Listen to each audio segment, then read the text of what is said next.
A train wreck. What's his name? Gee Louise! Welcome dear ऑकर्ट्स। आज हम देखने वाले हैं डॉक्टर डूलिटिल। तो मूवी की शुरुआत में दिखाते हैं छोटे जॉन डूलिटिल को, और यही है हमारा हीरो। इसका बेस्ट फ्रेंड होता है इसका कुत्ता। जॉन के पास जानवरों के साथ बातें करने की और उनकी बातें समझने की एक अनोखी शक्ति है, इसीलिए उसके कुत्ते और उसके बीच में बहुत लंबी बातचीत होती है। वो उससे कई सवाल करता है, जैसे कि जब दो कुत्ते आपस में मिलते हैं तब वो एक दूसरे के पीछे जाकर क्यों सूंघते हैं। इस पर कुत्ता जवाब देता है कि ये कुत्तों का एक दूसरे को नमस्ते करने का तरीका है। जॉन के पापा आर्चर अक्सर उसे अपने आप से बातें करते हुए देख लेते हैं, लेकिन फिर भी उसे नजरअंदाज करके सोचते हैं कि इससे किसी को परेशानी तो है नहीं। लेकिन फिर एक दिन जॉन बहुत ही अजीब तरीके से व्यवहार करता है, और जब आर्चर जॉन को अपने स्कूल के नए प्रिंसिपल से परिचय करवाते हैं तब जॉन उनके पीछे जाकर सूंघता है और इस तरह वो उनको नमस्ते कहता है। ये देखकर आर्चर को लगता है कि जॉन के शरीर में कोई प्रेत आत्मा घुस गई है, इसलिए वो एक पुरोहित को बुलाकर उसे जॉन के अंदर के भूत को भगाने को कहते हैं। अब वो पुरोहित आकर जॉन को पकड़कर जोर जोर से हिलाने लगता है, जिसको देखकर तो उसका कुत्ता उसको बचाने के लिए भाग कर आता है, और वो कुत्ता पुरोहित के पैर में काटकर उसका बुरा हाल मचा देता है।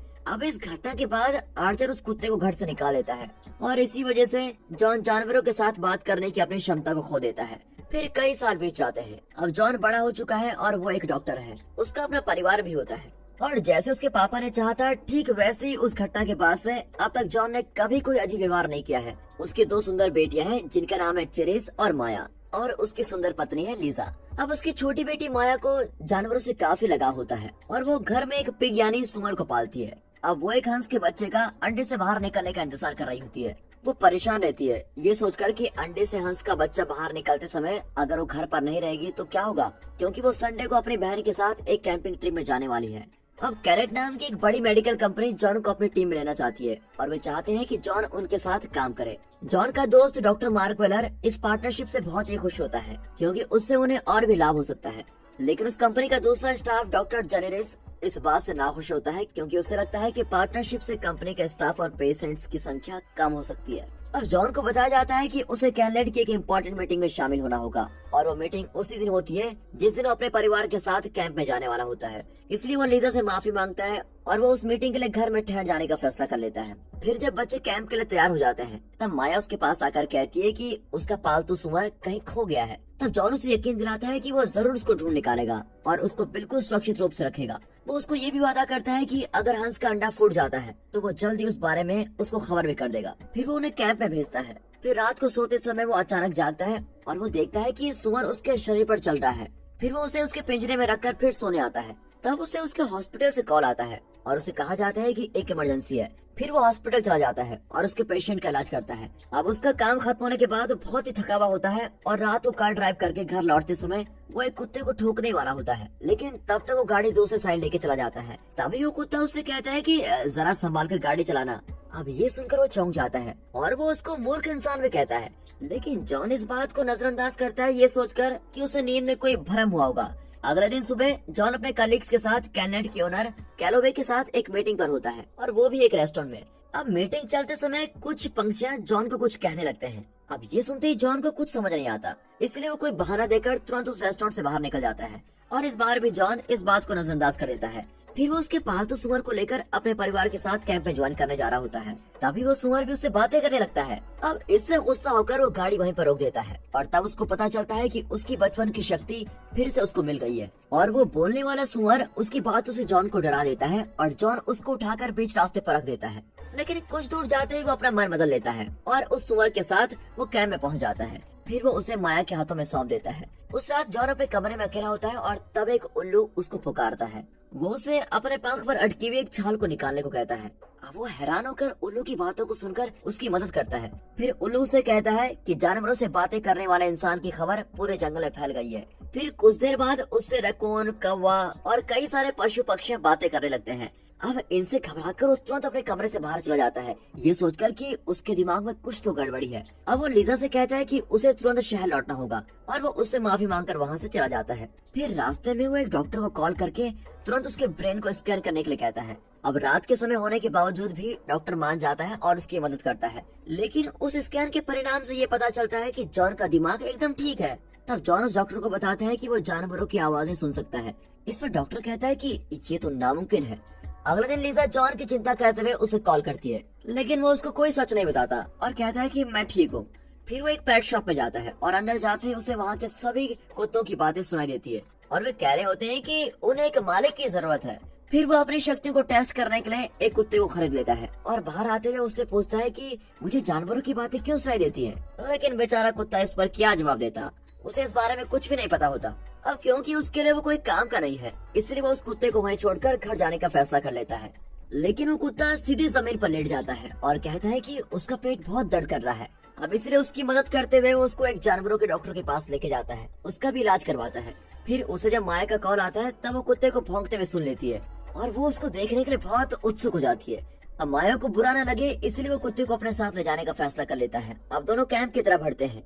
जाते समय वो कुत्ते के लिए कोई नाम भी सोचता है और अंत में उसका नाम लकी रख देता है। कैंप में माया लकी को देखकर बहुत खुश हो जाती है और उसे घर जाने का मन करता है, लेकिन उसकी कैंपिंग ट्रिप खत्म होने में और 3 हफ्ते बचे हुए हैं। फिर जॉन, लीजा, चेरिस और लकी सभी माया को वहाँ छोड़कर घर लौटाते हैं। अब इस जंगल में वो उल्लू जिसकी मदद जॉन ने की थी, वो सभी जानवरों को इकट्ठा करके उन्हें जॉन के बारे में बताता है और हर जानवर को कोई न कोई बीमारी होती है। तभी सभी तय करते हैं कि वे जाकर डॉक्टर से मिलेंगे। यहाँ घर में जब जॉन और लीजा के बीच कोई प्राइवेट बातें चल रही होती है तब उसकी डोरबेल बजती है और वो जाकर दरवाजा खोलता है। तभी बाहर 3 भेड़ के बच्चे खड़े होते हैं और वे अपना इलाज जॉन से करवाना चाहते हैं। उनको देखकर जॉन दरवाजा बंद ही कर देता है, लेकिन फिर वो कुछ बतखों को देखता है जो पहले से ही घर के अंदर आ चुके होते हैं। जब वो उनको बाहर भगाने की कोशिश करता है तब वहाँ कई बकरियां, कुत्ते और एक बंदर भी आ जाता है। फिर वो चेरी से जाकर सोने को कहता है और वो सभी जानवरों की बीमारी का इलाज करता है। फिर जब उसे लगता है कि अब उसने उनका काम पूरा कर दिया है तब वो बंदर आकर उससे कहता है कि एक सर्कस का शेर पिंजरे से भाग गया है और वो एक बिल्डिंग के ऊपर खड़े रहकर खुदकुशी करने जा रहा है। तब जॉन तुरंत उसको देखने के लिए भागता है और उससे बातें करके पता चलता है कि वो शेर बहुत ही उदास है क्योंकि उसे कोई बहुत बड़ी बीमारी है और वो कहता है कि सर्कस वाले उसका ठीक तरह से ख्याल नहीं रखते। तब जॉन उससे सर्कस में वापस जाने को कहता है और उससे वादा करता है कि वो उसका अच्छे से ख्याल रखेगा। फिर अगले दिन जॉन डॉक्टर मार्क से पूछता है कि क्या तुम्हें वो दिन याद है जब मैंने इस क्लिनिक की स्थापना की थी। तब पहले पेशेंट का इलाज करके मुझे लगा था कि मैंने कोई बड़ी चीज हासिल कर ली है और ठीक वही बात मुझे कल उन जानवरों का इलाज करने के बाद महसूस हुई। इन जानवरों ने मुझे ये एहसास दिला दिया कि मैं एक काबिल डॉक्टर हूँ और मैं एक डॉक्टर बनकर कितना खुश हूँ। फिर जॉन उस शेर की बीमारी के बारे में काफी रिसर्च करता है और वो कई एक्सपर्ट्स की सलाह भी लेता है। वो शेर की बीमारी का इलाज करने के लिए काफी उपाय ढूंढता है।